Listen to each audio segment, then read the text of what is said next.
통계에서도 여러 번 조사를 했습니다만 코로나 블루를 경험하는 사람들이 절반이 넘는다는 통계가 있고요. 또 조사를 할 때마다 이런 것들이 이 비율이 증가하고 있다는 그런 통계도 나오고 있습니다. 사실 목사님들도 예외가 아니죠. 앞에 교수님도 그런 말씀 하셨던 것 같은데요.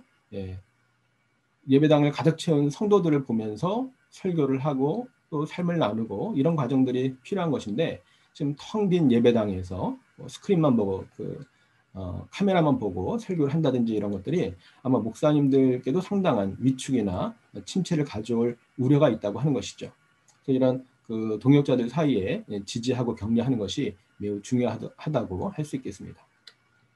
청년들도 마찬가지입니다. 혹시 보셨는지 모르겠습니다만 제가 맡고 있는 연구소에서 다른 연구소하고 공동으로 기독 청년 의식 조사를 했습니다. 분량이 굉장히 많아서 다 소개해드리기 어렵고 그냥 지금 이 코로나 블루에 대한 것만 하나 가져왔는데요. 혹시 이 내용이 궁금하시면 저희 학교 홈페이지 게시판에 자료실에 들어가시면 세미나 자료집이 그대로 올라가 있습니다. 그걸 다운받아서 보셔도 될 것 같고요. 여러 내용들이 많이 있습니다만 청년들도 이 코로나 시기에 굉장히 정서적으로 불안정하다고 하는 것을 확인할 수가 있습니다.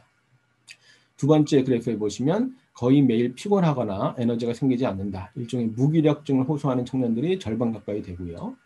심지어는 자살에 대해서 심각하게 생각해 본 적이 있다가 27%, 거의 30% 가까이 3명 중에 1명은 자살 충동을 심각하게 느꼈다. 이게 지금 기독 청년에 대해서 조사를 한 겁니다. 일반 청년들이 아니고요.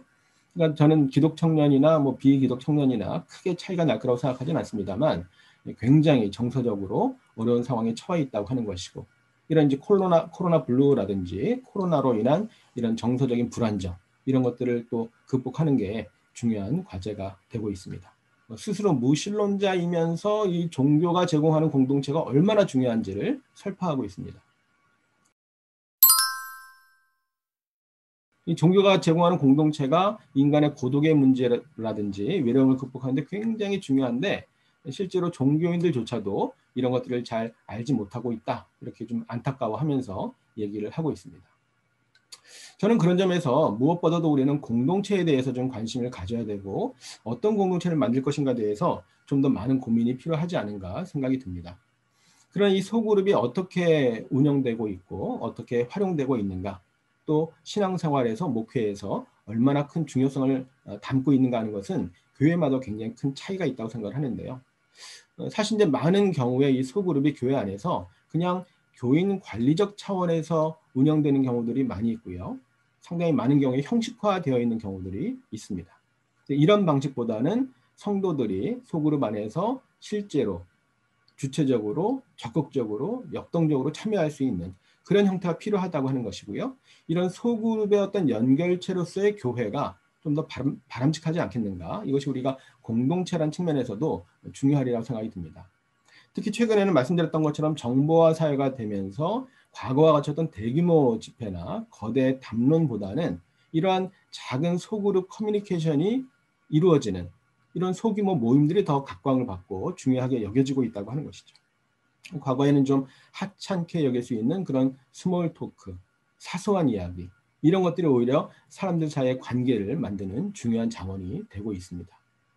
그러나 대부분의 교회에서 이 소그룹이 주로 교회 안의 활동에만 한정되어 있기 때문에 저는 사회학을 공부한 입장에서 이 소그룹이 교회와 사회, 특별히 시민사회를 연결하는 그런 가교 역할을 하는 게 중요하지 않는가 생각을 하고 있습니다.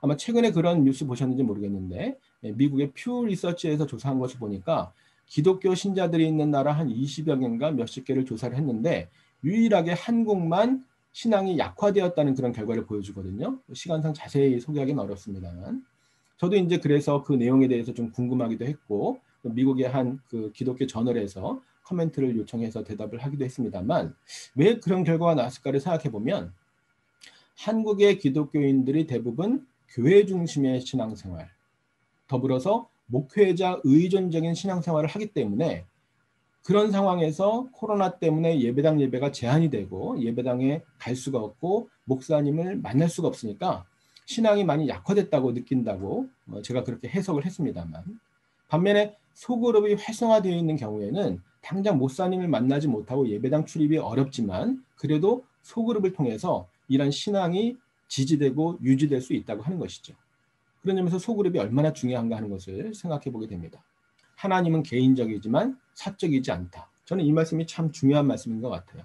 아까도 계속해서 말씀드렸던 것처럼 개인적인 신앙, 인격적인 관계 이런 것도 굉장히 중요하지만 그렇다고 해서 신앙을 사적인 공간에 가두는 것은 바람직하지 않다. 그래서 그런 대표적인 교회로 우리가 세이비어 교회 얘기를 많이 해왔죠. 흔히 이제 작지만 강한 교회였던 대표적인 교회로 얘기를 많이 하고 있습니다. 지금은 이제 고든 코스비 목사님이 이제 돌아가신 다음에 좀 바뀌었다는 얘기도 있습니다만 당시 이 교회가 영성과 사회성을 겸비한 아주 대표적인 교회로 얘기를 많이 하고 있습니다. 그래서 우리가 내적으로 겸비하는 것도 굉장히 중요하지만 또 사회적인 차원, 공적인 책임도 함께 생각해야 된다는 말씀을 드리고 싶습니다. 그런 점에서 코로나 시대 교회의 공적인 책임에 대해서 좀 말씀을 드리면서 정리를 해보려고 합니다. 요즘에 많이 언급되는 책 중에 아마 들어보셨을 것 같은데요. 기독교의 발흥이라고 신학책이 아니고요. 그렇다고 뭐 역사서도 아니고 역사에 대한 얘기긴 합니다만 미국의 유명한 로드니 스탁이라고 아마 산학자이기 때문에 많이 못 들어보셨을 거예요. 로드니 스탁이라는 분이 쓴 기독교의 발흥, 초기 기독교, 유럽에서 초기 기독교가 어떻게 부흥성장하게 되었는지를 보여주는 책인데요. 이 책 내용 중에 흥미롭게도 요즘 이제 많이 얘기되는 이유가 전염병에 대해서 어떻게 대처했는지를 보여주고 있습니다. 아주 흥미로운 부분인데요. 당시에도 이제 전염병이 창궐해가지고 많은 사람이 고통을 당하고 있었는데 이 당시에 많이 퍼져 있던 이교도들은 이 전염병에 대한 지식이 없었고 또 신앙에 따라서 의미 부여를 하지 못했기 때문에 이 전염병에 대해서 그냥 회피하고 도피하고 환자들도 돌보지 않았다는 거예요. 그런데 당시의 기독교인들, 아직 국교가 되기 이전에 제도화되지 않은 신흥 종교로서의 기독교 신자들은 하나님의 섭리 안에서 전염병을 이해했고요. 특별히 이웃 사랑의 규범을 가지고 있었기 때문에 전염병 환자를 적극적으로 극진히 보살폈다는 겁니다. 당시에 의학 기술이 발달하지 않았기 때문에 당연히 뭐 약도 없고 치료제도 없었지만 환자들을 최소한으로 잘 돌보는 것만으로도 전염병이 확산되는 것을 막을 수 있었고요. 이것이 사람들에게 좋은 영향을 미치면서 위대한 종교, 세계적인 종교로 발돋움하는데 매우 중요한 요인이 됐다는 것을 사실적으로 신앙 고백하는 게 아니고요. 사실적으로 당시 상황을 묘사를 하고 있는 겁니다. 사실 아까 말씀드렸지만 우리나라 초기 기독교도 마찬가지죠. 우리나라에 처음 기독교가 전래되었을 때도 큰 병이 일었는데 전염병이 일었는데 당시 외국에서 이역만리에서 온 선교사들이 목숨을 내놓고 환자들을 돌보았기 때문에 당시 우리나라에서도 기독교가 자리 잡는 데 큰 기여를 했던 아주 비슷한 상황이 있었습니다. 이런 지속 가능한 발전이라고 하는 게 마을 공동체 운동과도 직결되고 있기 때문에 이런 차원에서 교회도 하나님의 창조 질서를 잘 보존할 수 있도록 동참하는 게 매우 중요하다고 말씀을 드리고 싶습니다. 이미 우리나라에서도 여러 가지 마을 공동체 활동들을 통해서 이 코로나를 극복하기 위한 다양한 노력들이 이루어져 왔고요. 또 최근에는 안전한 마을 만들기라고 해가지고 안전마을 만들기 이런 노력도 많이 하고 있습니다. 코로나 이전에 이미 안전한 마을을 만드는 것은 민간 차원에서 주민들 스스로 할 수 있는 것이다 라고 해가지고 이런 마을 운동들을 많이 해왔거든요. 이런 데 대한 관심이 필요하고 교회도 동참할 필요가 있다고 말씀을 드리는 것이죠.